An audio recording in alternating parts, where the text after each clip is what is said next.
Viraj. So first of all, congratulations, Viraj, for your thank you. consistency.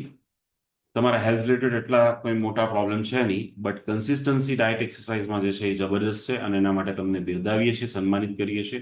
So please share, પહેલા શું હતું, અત્યારે શું છે, ટેક્યુટન બાર કેવી રીતે તમને પુશ મળે છે કે ભાઈ તમે આ ડેઈલી એક્સરસાઇઝ ડાયટ ફોલો કરી શકો છો.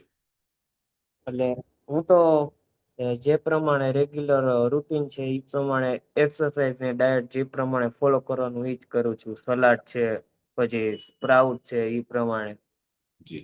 સલાડ અને ફ્રૂટ પણ એ પ્રમાણે, અને એક્સરસાઇઝ પણ કરું છું. ઓકે. અને ડેઈલી મેડિસિન પણ ડેઈલી જે પ્રમાણે કરવાનું એ પ્રમાણે જ. ડેઈલી એક્સરસાઇઝ કરવા જવાનો સમય થાય, વિરાજ, ત્યારે એવું હમ. થાય ખરા કે આજ થોડું ઓછું કરીએ કે નથી કરવું કે આમ? ના, હમ. વધારે એક્સરસાઇઝ કરવાનું. પણ એ ક્યાંથી આવે છે? મારે બધાને કરવું છે પણ થતું નથી અમારાથી બધાથી.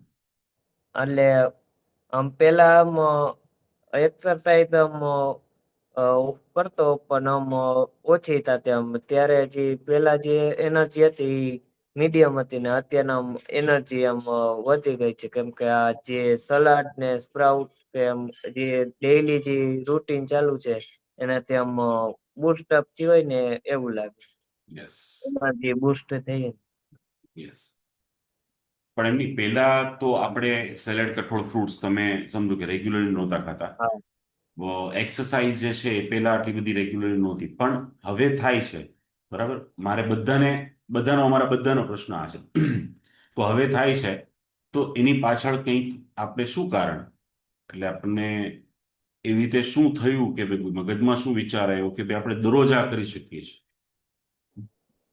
એટલે કે પેલા એમ હતું કે આ જયારે એમ કે આ દવા એક ચાલુ થઈ છે કે એના ચાલુ જ રહેશે ને, અને દવા આ બધી જે ચાલુ જ રાખે. પણ એકવાર આજે સાંભળ્યું અને સેમિનાર થી એમ, પણ ના, મને એમ થયું કે હું આ બધું રૂટીન ફોલો કરીશ, સલાડ છે, બધું ડાયટ પ્રમાણે જે એક્સરસાઇઝ ને બધું મેન્ટેન કરીશ, તો હું પણ આમાંથી બહાર નીકળી શકીશ.